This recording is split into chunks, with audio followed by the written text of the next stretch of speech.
I am more proud than I should be of the intros to the videos that I have. Yeah. They're very simple. They're just the game's logo and then some music from it. But Well, that's good. It works. That fucking island. We'll get back there shortly.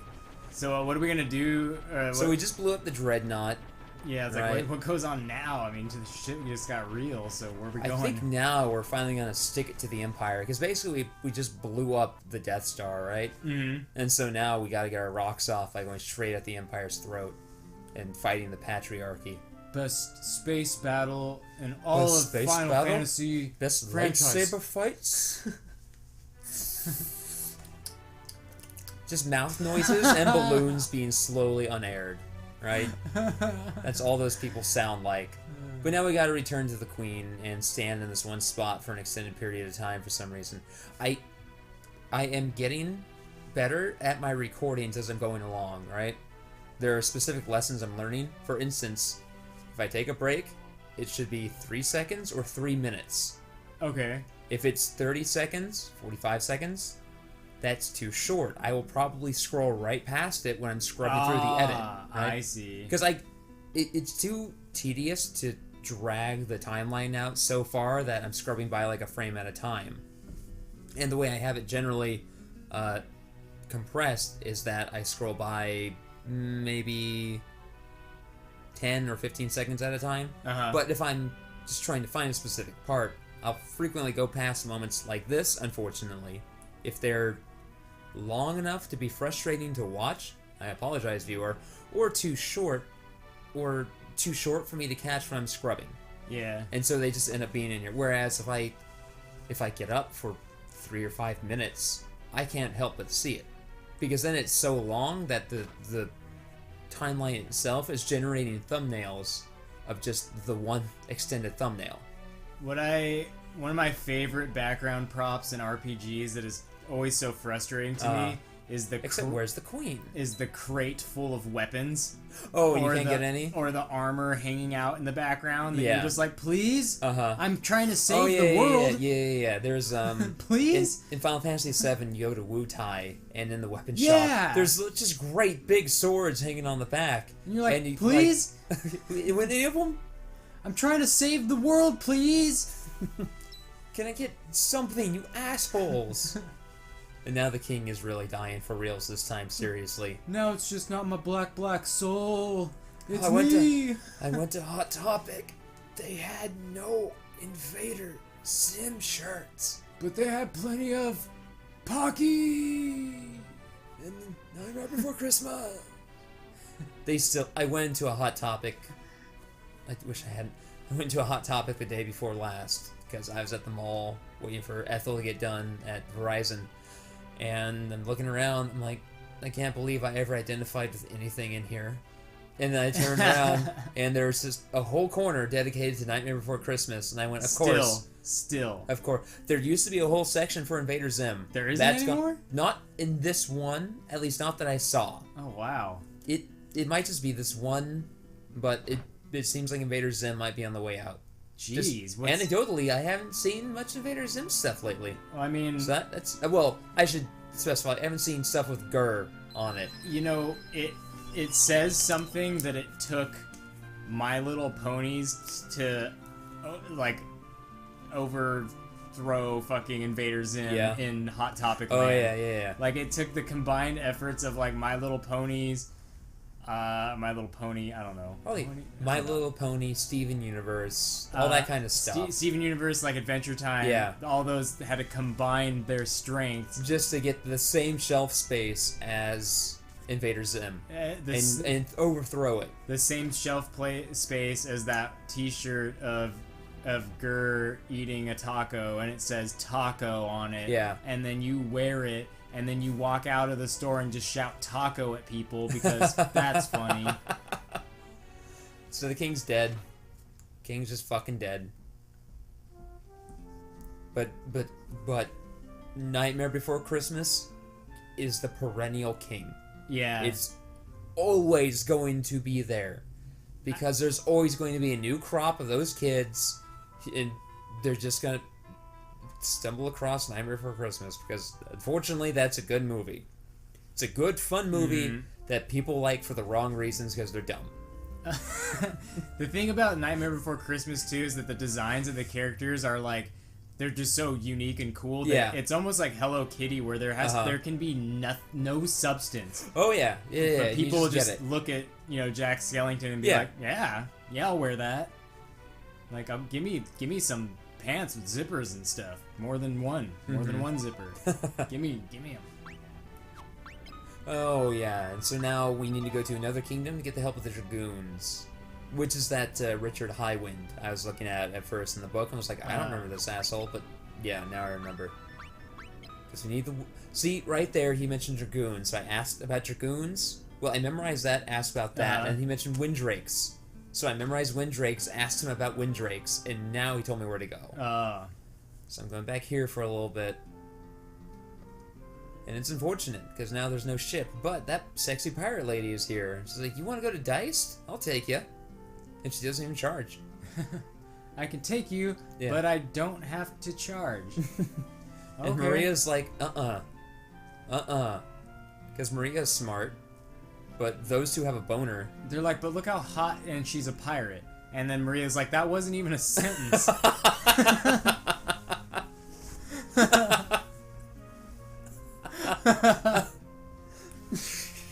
God damn it. And Maria... She even closed her eyes. I was going to say, she did that. She facepalmed, basically. They couldn't quite do the art, so she just squints. She shook her head and, like, squinted. Like, these fucks. Alright, now let's go to this boat, which isn't even in the official port. These fuckless fucks. Punch some goblins real quick. I also did some leveling in between now and the last recording. Oh, yeah. Because you can see they have a few hundred more hit points. Yeah. Not tremendous, but something. And then it, like... It's just, God damn it. And then it, like, does the transition into a battle, and, like, the men are, like, tied up in bonds and stuff. Yeah. And Pirate Chick's got a whip, and Maria's just like, God damn it. Maria's not even tied up. She's just off to the side. Yeah, and Maria's... The pirate Layla is like, you want in on this? Just no. Maria is basically pawned from our Doctor Who story. Yeah. Doctor Who just, hey, you want in on this? And she just shakes her head and has some more space vodka. What? It was like, this is okay. Like, they don't need to be that cartoony. It's so funny. Why are they so fat? They're like that buff fat. Like that powerlifter fat. The short buff fat guys. They're like... You have lots of muscle, but there's lots of fat over the muscle. Their fat just gets really condensed. It never gets more bulgy than that. And they put up no fight. Just no fight at all. Just wasting them. Oh, their captain is so angry with them, I bet. Their sexy pirate captain. I mean, they didn't join because they were good pirates. They joined because of her. Yeah. It's like, you can serve underneath Blackbeard, famous for his sodomy, or Layla, famous for her sodomy. Everyone's like, I don't know, so it's sodomy either way, right?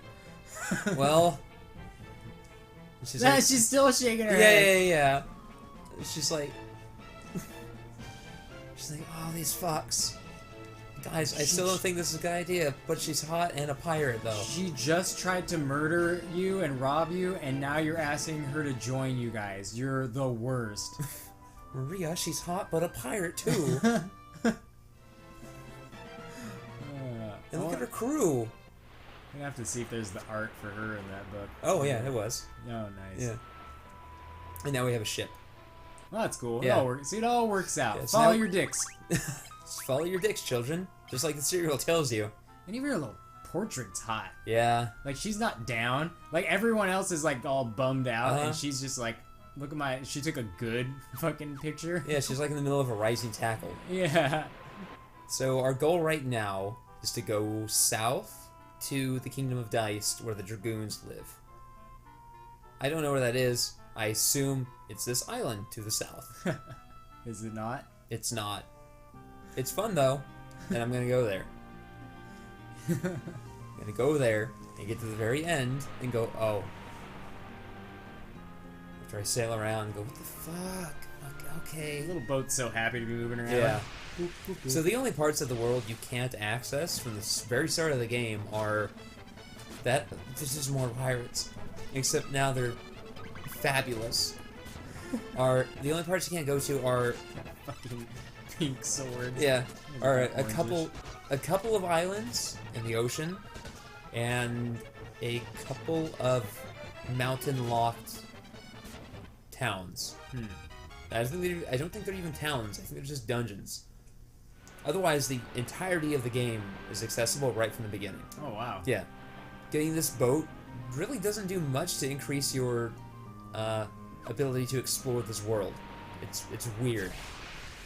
But it probably just makes it a little easier. But I kind of. guess. You know, you're still getting in fights and stuff. Fucking sea serpents. You're still holy getting shit. you're still getting in fights, and if I remember correctly, it helps. Well, it does cut down on travel time to some areas a little bit, but for the most part, the areas you need to go to after you get the ship, you can really only reach with the ship. So, and the spots you need to return to, which you had been to earlier in the game, are, well, inaccessible by ship. So it doesn't really improve that at all. And getting into another bottleneck here where they aren't giving me weapon upgrades. So Gus, who is my strongest hitter, his left-handed weapon is garbage. He's had it since, I think, the start of the game. Like, it's hitting regular enemies for 0 damage. Dang. It's stupid. Doesn't make The sense. design decisions in this game are dumb. They're nonsensical. It doesn't make sense. Like the Chewbacca defense. It's just for fun. Just for This laughs. whole game is the Chewbacca defense. It's just there for funsies. I like to imagine every time that you encounter a fight with those buccaneers, it's just a neighboring or another pirate ship that's ran by another sexy pirate. Oh, yeah, yeah, And yeah. all of their crew are just idiots. Yeah. And they're just always disappointed. Yeah. And they're all famous for their sodomy. Well, the pirates, so that's the thing. All pirates are famous for their sodomy, and so if you are guaranteed to be sodomized, you don't even need to consider that. It's just, well, in this case, it's gonna be the sexiest sodomizer. It's like, alright, you want to be a pirate? What are you going to be known for? Well, I guess I could do sodomy. Yeah, but everybody does that. I mean, it's still done to death. I mean, Blackbeard, he's got sodomy on lock. Leela, she's all about that sodomy. You should see her collection of strap-ons. That's the first thing she plunders from a ship. Not even official, anything that can be polished and locked into a harness. That's what she's looking for. She's got peg legs. She's got mop poles. She's got weird fucking fish. Parrot beaks. Living parrots. Living parrots. I didn't know a parrot could be trained like that. Tube socks full of gold doubloons. She didn't even want the gold as gold. She just saw that she could fill a tube sock with it. And look at these tubby flans. They're so happy. Hi, guys. Hi. Get in my belly. It's all rubbing its tummy and super happy. Rubbing its fucking tum-tum. Hi, guys. Oh, Get in my tum-tums. hello. Oh, my bodies. Oh, God. Good to still get in there. Anyway, back to the list of items Leela will use to sodomize her crew. Ahem. Bibles. Oranges. Peeled or not. That's how you earn your promotion. Ugh. She presents you with a new item, and if you can do it, guess what? You're moving up the ranks. Right. If that ties you with someone, well, now you both get challenged, and you go until one of you fails. I like to imagine a pirate, like a higher ranking of the crewmen, comes running in because they have important news to tell Leela, but they didn't knock. Yeah. And she's sitting in her cabins, like, just staring at a hole in a barrel, like deeply. The hole is obviously worn. She's like just, and it's also known as the bung hole, which is great. Yeah. And she's just staring at it, like, lightly fingering it, and the guy comes And then- barging in, and she's, like, all embarrassed. She's like, what are you doing? She's scrawling something in a notebook. Like, I told you to knock! Told you to knock! She shoves the barrel off to the Yeah. side. Captain, we're up! Captain, we're being invaded! That's the best. That's my favorite, is when they pause, but they don't acknowledge, and then they just continue. They think about acknowledging Yeah. it, but then they realize, I shouldn't. No. It's just not. Fucking red moose. Come on, give me a little lick. Come delicious. on. You do it better than I do. Yours is almost Bob Ross, a la Red Moose. Sounds delicious. I could go for a Bob Ross a la Red Moose. God damn it. God damn it. So could I. That'd be delicious. Riggs, get me a Bob Ross a la Red Moose. Sorry, we don't have any Bob Ross a la Red Moose. Will lukewarm tap water do? Gotta finish Angie Tribeca sometime. Yeah. I just know it's not really going anywhere, but it'll always be there. Yeah. It'll always be that same... It's not like a story that I need to follow. Oh, yeah. It's not like you need to start Avatar from the beginning, Yeah. where you're going to be going, what's going on? You can just jump into Angie Tribeca, as I did. Mm-hmm. And just enjoy it for what it is. You need to stop looking at yourself. What are you doing? Why are you staring at me now? So another mild problem this game has, which might have to do with how open world it is that, much like Final Fantasy 1, you are encountering basically the same enemies for great portions of the game. Yeah. This one's a little more varied. Like, I'm encountering these red mooses, which I don't want to fight, but I'm still encountering dead ringers, which I was encountering in, I think, the first dungeon. Yeah. Right?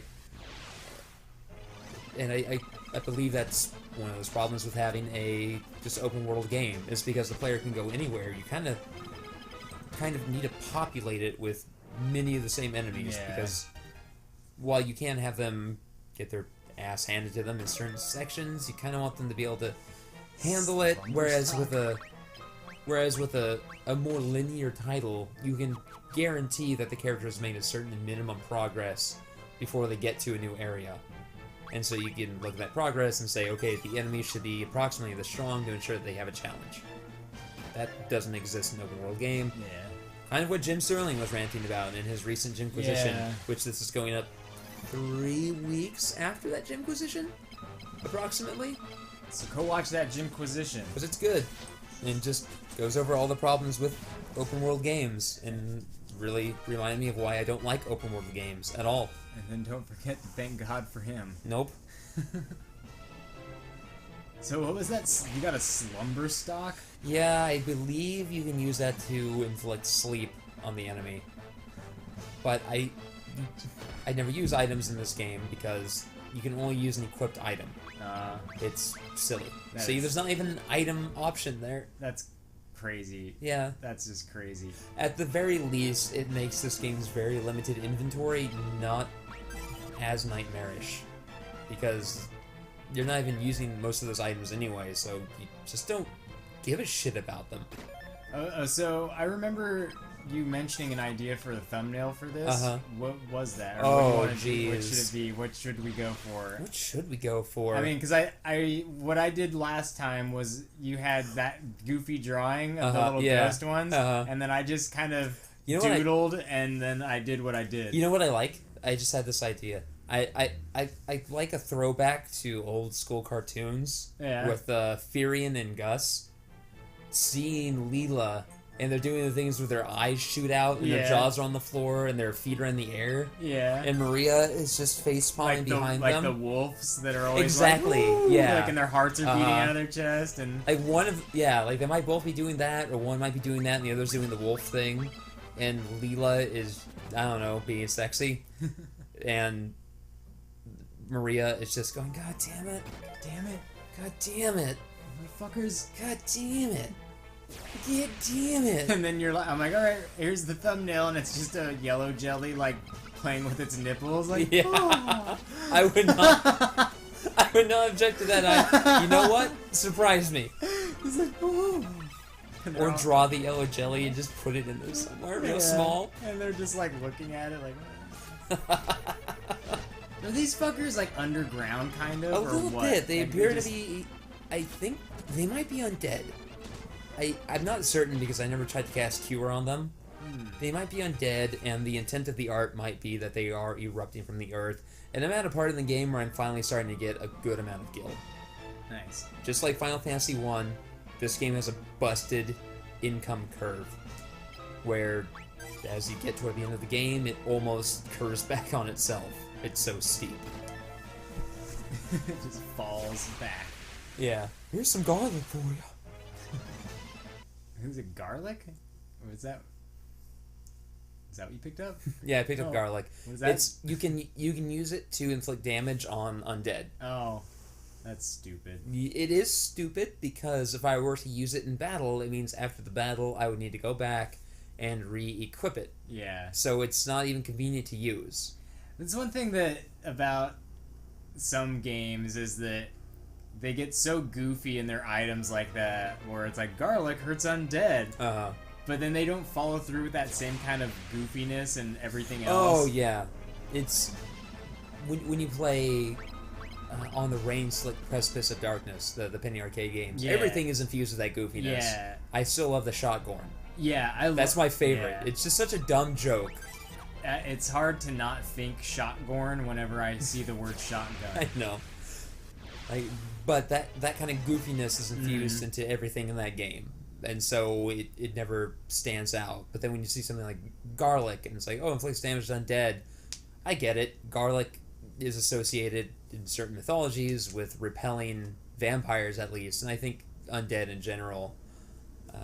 So it makes sense to me, but not everything is like that in this game. It's not like, okay, that does that, and Yeah. you're not finding like silver dust to hurt wolves, or I don't know, even just something like, oh, pungent mushroom, and it's like, what? It's like wolves smell real bad. Smell mushroom real bad, wolves do. Sometimes my words just completely fail me. Yeah, I mean, we've done how many of these in a row? I think it's Oh, it's understandable. yeah, it's coming up. We got those dicks coming soon. Mm-hmm. Yeah, I think I'm gonna do a red moose or yellow jelly, like Yeah. rubbing their nipples, and then like our heroes looking kind of grossed out to attack them or something. Yeah. Just, I was so happy with how the Final Fantasy thumbnail turned out. It's a shame we don't have more viewership because I love that thumbnail. Yeah, like I just need to do something. Yeah. Like I need to not care about it so much, and I just need to draw what comes to mind and make it happen. And I'll show you the sketch of it. Like it's like the most nothing sketch. And then I just was like, well, I guess that's it. That reminds me, you haven't read the 8-Bit Theater webcomic, have you? No. It uses the Final Fantasy 1 sprite. So I'm it goes through the whole familiar story. with it, but I've never... Familiar with it? Because with the relationship you have with the white and the black mage on there, is basically the relationship between the white and the black mage in that webcomic. Oh, it's funny to me that you came across that same idea organically. Yeah, I was like, okay, we got the fighter, he's just kind of like this guy, like, and then I was like, the black belt's kind of like just touching his own boobs because he's so happy with how big and strong he is. Wow, those poison toads. Yeah, they're pretty big. And then I've seen some disturbing pornography along these lines. And then I was looking at the black mage, and I'm like, the way his eyes, or its eyes, I don't know, and hands are offset. I was like, I just have to make it giving finger guns. And so then I was like, so the white mage should be like repulsed and like hiding behind its robes. Yeah. And that's just what happened. And I was like, this is great. I was like, it came together so quickly. And then I drew that fucking high cheekboned white. A warrior of light. Yeah. I didn't even notice the lips until you pointed them out. I noticed like the nose and the eyes, and I love that. Then I saw the little lips, the big kissable lips. I was real happy with that. Swap. Exactly. Man, what are they gonna swap? Oh, your HP. That's actually one exploit you can use to very quickly raise your HP, provided you have raised the swap spell to a high enough level. If what the swap spell does, it swaps your HP with that of the target. Your HP later on will be so much higher than many of the targets that if used on a low level enemy, it immediately brings down like 90 health. Oh. And so that means with a single spell, you can do enough damage to yourself to guarantee a health increase after that battle. So instead of hitting yourself over and over and over and over, you'll cast that once, finish the battle, get your increase. Nice. Yeah. So when a swapper uses it on you, I'm assuming it doesn't raise their max HP. No. The only way it would be of benefit to the swapper is if it was at low HP when it cast it. Yeah, it's like some Pokemon move, I feel like. Yeah. Speaking of Pokemon, this Gigan Rhino reminds me of a Rhinodon. I think it's called Rhinodon. Is it a rock rhino? I don't know, one of those Pokemon you can encounter in the Safari. It's basically just a rhino. Fuck. Shut up, though. I'm almost beating Moon. I just took my sweet-ass time. Oh, yeah. I had nothing else to do, and I needed a stress reliever, so I powered through in a couple of weeks. My team is pretty cool. Mostly Ghost and something else. Just mostly dual type with Ghost. Yeah. Because that's just how I like them. I just like the way they look. I like the poison and the ghost ones. The ghost Pokemon look great, by and large. I got Mimikyu is awesome. Mimikyu is one of my favorites because of that disguise ability. Oh yeah, and they can take one free hit. Yeah, and that's if it hits. I mean, it being ghost, it's like there's so many things. You know, like a normal attack, it's not gonna do anything. It's great. And then you get that free hit, and usually before that free hit, I do like Swords Dance. Oh yeah. And then I just outpace them with Shadow Sneak, which always goes first. Oh, yeah. And I'm just like, you're dead, fucking dead. Or I paralyze. If they're a little bit tougher, I paralyze them with like Thunder Wave or something. I'm just like, you're dead. I got the dark. I think because there's two versions of Lycanroc, right? There's like a white one and like a dark kind of purple, like kind of. One, I think. Maybe. Because I caught one that was... So I have a Lycanroc who stands on its hind legs and looks like it has like a Misfit-style dreadlock in the front. Like its hair comes down like this. And it's super badass. Okay, I remember now. Yeah, Lycanroc. And then I caught another Lycanroc that was white. That might be a shiny one. And it was but it wasn't standing on its hind legs. It looked a lot different. And they just leave her ass. Yeah. And it stands on all fours. And I was like, this is weird.